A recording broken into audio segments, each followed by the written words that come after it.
An man ito hilaw ina? Ano hilaw? May hilaw? Sad man.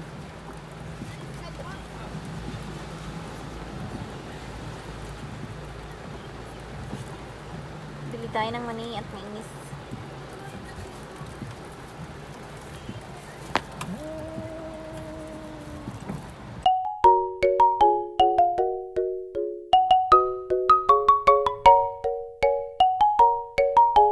At eto na nga ang kaganapan namin ngayon ni Daddy at inabutan na nga kami mga kalakwatsa ng malakas na ulan.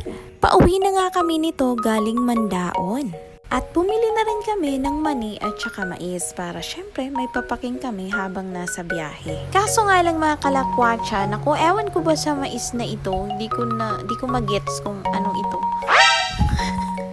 No comment na lang ako mga kalakwatsa. Basta kakainin ko na lang ito at saka pag hindi ko na talaga kaya kainin, ganyan, binibigay ko yan kay Daddy.